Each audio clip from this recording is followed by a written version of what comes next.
Traditional grammar is the grammar that was taught for around 2,000 years, though as Professor David Crystal reports in the video in our course resources, for a few decades, from the 1960s up until the 1990s, grammar was absent in most writing classrooms.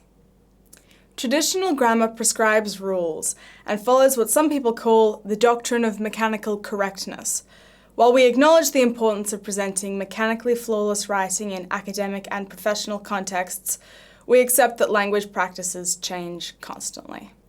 We certainly don't follow the Latin-based old-fashioned advice that forbids splitting an infinitive, as in to boldly go, or ending a sentence with a preposition, I have nobody to go with. These rules were based on the fact that all Latin infinitives are expressed as one word.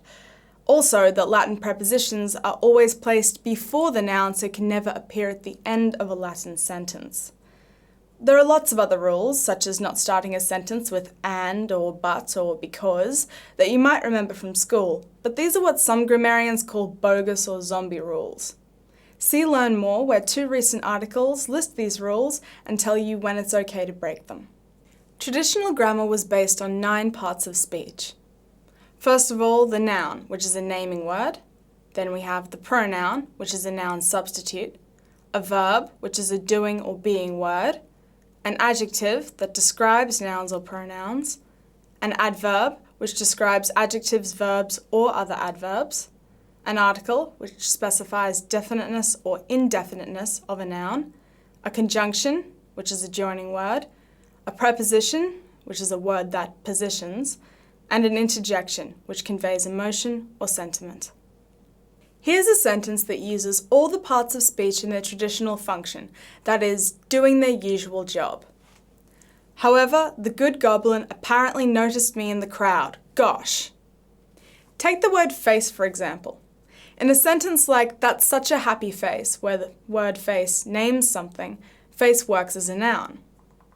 But in the sentence, I can't face that mountain of work, the word face is functioning to describe an action and therefore part of a verb phrase.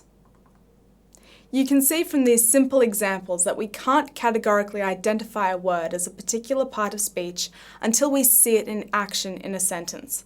Many words can multitask, doing different jobs in different sentences. The function of a word in a sentence, that is its role and its relationship to other words, always determines its part of speech in that sentence. The linguists I mentioned earlier examined the way words work in sentences and divided their roles or functions into 2 groups, form class words and structure class words. The form class words, sometimes called open or lexical words, contribute content meaning to the text and comprise the central subject matter in dictionaries.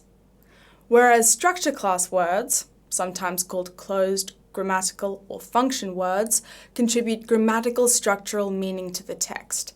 That is, they signal the relationships between words in a sentence and function to make a text cohesive. They work rather like mortar to join the bricks of the form class words to one another. There's a table listing the parts of speech in these 2 categories in the course resources section for those of you who are also learning linguistics. We'll cover all of these as we move through the course. Let's now move on to the sentence.